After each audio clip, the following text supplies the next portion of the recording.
안녕하십니까? 오늘 드릴 말씀은 우리가 포지션을 정하지 말라는 것입니다. 물론 원칙은 있어야 합니다. 대한민국을 위하는 길이고 자유민주주의를 수호하는 길입니다. 그리고 자유시민을 위하는 길입니다. 물론 대한민국 국민을 위한 일입니다.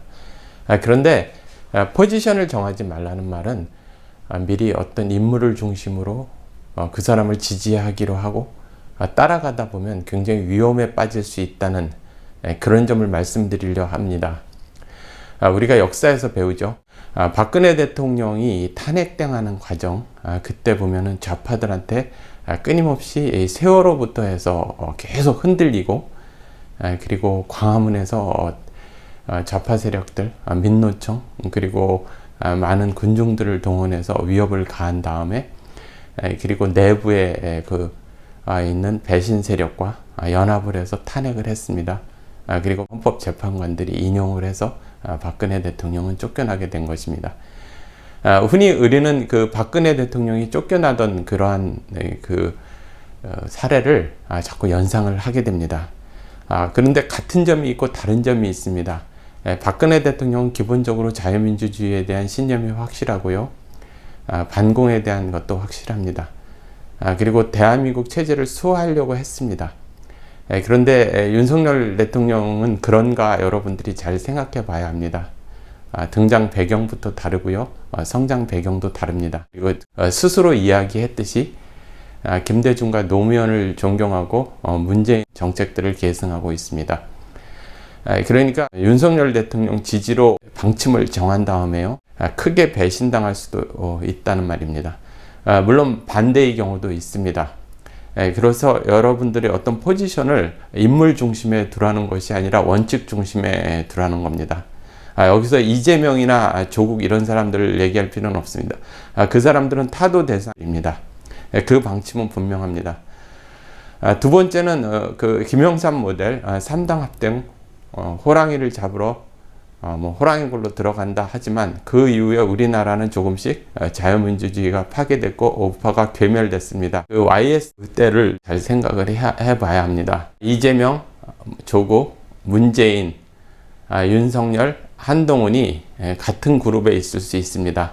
제가 그 누차 말씀을 드렸고 그들이 종중의 색채가 굉장히 강하다고 말씀을 드렸기 때문에 오늘은 더 이상 말씀을 드리지 않겠습니다.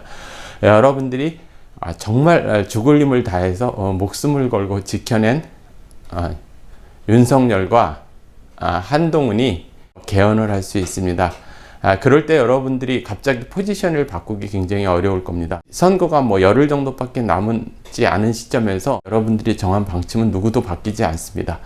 윤석열을 지지하는 사람들은 윤석열을 지지하는 대로 행동을 하시고 한동훈을 지지하는 사람들은 한동훈을 지지하는 대로 투표에 임하시면 됩니다.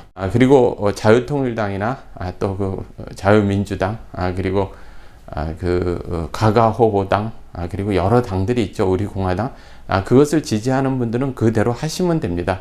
그러나 방침을 정확히 잡고 있어야 된다는 겁니다. 세 번째는 이제 고종의 모델입니다. 조선이 패망할 때 제가 왕공족에서 말씀을 드렸죠. 고종은 이미 대한민국을 일본에 들어바치기 위해서 상당 기간 협상을 했습니다. 그것은 여러분들이 자료나 책을 찾아보시기 바랍니다. 제가 다른 동영상에도 충분히 말씀을 드렸습니다. 자기는 무엇을 줄 것이냐, 그리고 내 친인척들한테 어떤 자기를 줄 것이냐, 나는 매년 얼마 받을 것이냐, 그리고 지금 후궁제도는 계속 유지가 될 수 있을 것이냐. 고종한테는 조선 제국이 개인의 소유물이고 내가 팔겠다는데 그러면서 이완용을 시켜가지고 도장을 찍게 했습니다. 그리고 그 사실을 말하지 말라고 했습니다. 그리고 내가 말하지 말라는 것도 말하지 말라고 어명이다 이렇게 얘기를 했습니다. 전제군주시대 때 그 말을 거역하기는 거의 불가능했을 겁니다. 죽음으로 그것을 항거하든지 이것을 따르거나 둘 중에 하나였을 겁니다. 여러분, 그렇게 될 수 있습니다. 여러분들이 믿는, 여러분들이 지지하는 사람들에 의해서 중국의 속방으로 전락할 수 있습니다. 그리고 글로벌리스트의 하수인이 될 수 있습니다. 많은 징후들이 나타났죠. 다시 말씀을 드립니다. 국민 여러분, 그리고 자유시민 여러분, 원칙은 분명합니다. 우리는 자유민주주의, 그리고 시장경제, 그리고 체제 수호를 해야 합니다. 그러나 인물을 중심으로 여러분들의 포지션을 미리 결정해 버리면 여러분들이 지지했던 사람이 고종이 될 수 있습니다. 그리고 여러분들이 지지했던 사람이 YS가 될 수 있습니다. 그리고 여러분들이 지지했던 사람이 물론 박근혜 대통령 같이 희생당할 수 있습니다. 지금 윤석열 대통령을 지지하는 사람은 그렇게 생각을 하시고 싶겠지만 그렇지 않은 점이 더 많습니다. 어떤 일에 있어서 공통점과 차이점을 구분하는 그러한 것을 잘 할 줄 알아야 합니다. 박근혜 대통령과 유사한 점은 외부에서 대통령을 공격하는 그런 반대한민국 세력은 분명합니다. 그러나 박근혜 대통령과 윤석열 대통령의 근본적인 차이도 알아야 합니다. 제가 말씀을 드렸죠. 출신 배경도 다르고 성장 배경도 다르고 가지고 있는 생각도 다르고 계승하려고 그러는 정신도 다르고 그리고 정책도 다릅니다. 어떤 말을 해도 귀에 들리지 않을 겁니다. 그리고 제가 미울 겁니다. 그러나 그것은 분명합니다. 여러분들이 아까 말씀을 드린 대원칙, 자유민주주의 대원칙, 그리고 대한민국의 정통성, 시장경제, 그리고 우리나라의 안보, 이것을 기본으로 방침은 분명히 하되 개인을 숭배하지 말라는 겁니다. 역사에서 많이 보지 않았습니까? 한 가지만 말씀을 드리겠습니다. 연해주에서 공산주의 운동을 하던 사람들이 있었습니다.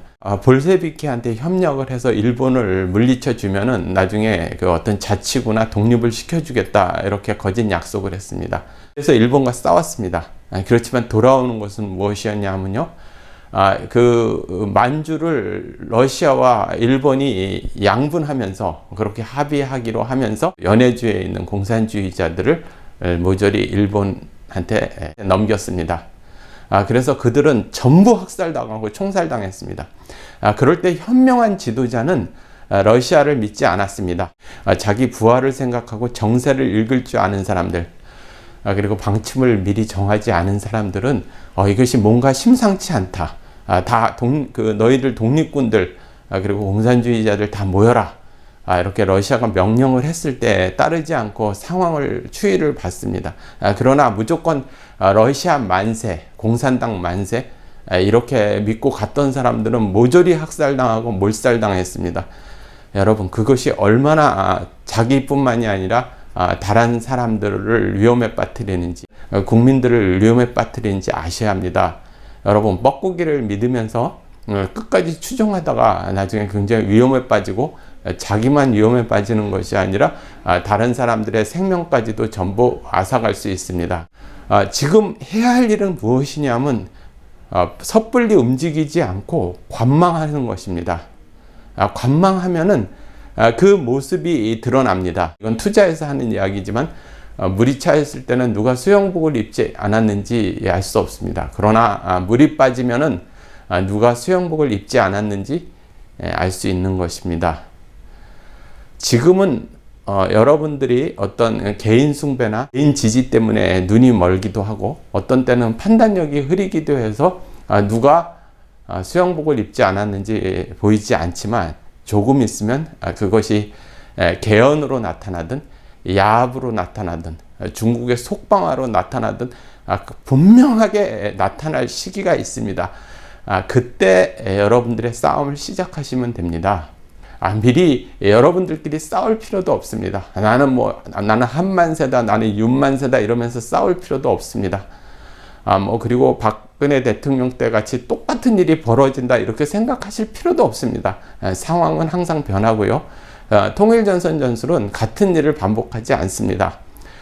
지난번에는 보수당, 국힘당을 무너뜨리고 박근혜 대통령을 탄핵해서 그들이 정권을 탈취했다면 이번에는 이미 국힘당이 접수됐는데 무엇을 지키겠다는 것입니까? 하여간 제가 이런 말씀을 드리는 것도 귀에 들리지 않을 겁니다. 물이 빠지고 난 다음에 누가 수영복을 입지 않았나 보면 그게 윤석열이 수영복을 입지 않았는지 한동훈이 입지 않았는지 그리고 물론 분명하죠. 이재명과 조국은 아주 반역 세력이고 매국 세력이고 반드시 처단해야 될 대상이라고 제가 말씀을 드렸죠. 누가 수영복을 입지 않았는지 나타날 겁니다. 그때 행동해도 늦지 않습니다. 그러면 지금 자유시민이 하는 역할은 여러분들이 조직화를 하는 겁니다. 제가 말씀을 드렸죠. 뭐 이렇게 유튜브를 보면서 댓글을 길게 쓰고 그것을 하루해를 보낼 필요가 전혀 없습니다. 여러분들이 속한 조직이 얼마나 조직화되어 있어서 대한민국이 위급할 때 그것을 막아낼 수 있는지 한번 돌아보십시오. 참고로 자유통일당 같은 경우는 자유마을을 조직을 해서 유사시를 대비하고 있습니다. 지금은 윤석열 대통령을 어떤 비판적 지지 이렇게 하고 있는지 모르지만 윤석열 대통령이 매국 세력이나 반대한민국 세력으로 판명됐을 때 그 조직은 얼마든지 가동될 수 있습니다. 다른 정당도 얼마나 규모가 되고 파급 효과가 있는지 생각해 보시기 바랍니다. 그리고 자유민주당, 우리공화당, 그리고 가가호호당, 그리고 여러 정당이 있을 겁니다. 여러분들이 그 조직력으로 대한민국을 얼마나 지킬 수 있는지 그것을 점검하고 예의주시하고 있는 그 상황이 중요합니다. 여러분, 4.10 총선이 끝나자마자 그 다음날, 그 순간에 대한민국이 없어지는 게 아닙니다. 그 위에 전개될 상황이 상당히 가능성이 여러 가지가 있습니다. 꼭 반드시 개헌을 하지도 않을 수 있습니다. 조국과 이재명이 그 대통령 욕심에 눈이 멀어서 서로 싸우면서 대통령제를 고수하고 서로 싸웠을 때 틈이 벌어질 수도 있고, 윤석열과 한동훈이 그들과 야합을 해서 개헌을 할 수도 있고, 수도 이전을 빌미로 또 개헌을 할 수도 있습니다.